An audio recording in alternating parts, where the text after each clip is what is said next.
ঠিকানা না রেখে ভালোই করেছ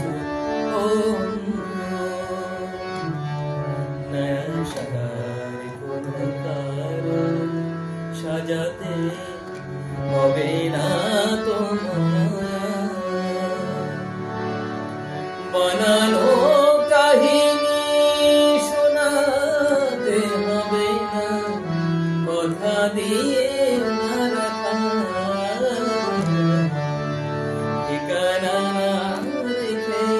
ভালোই করেছ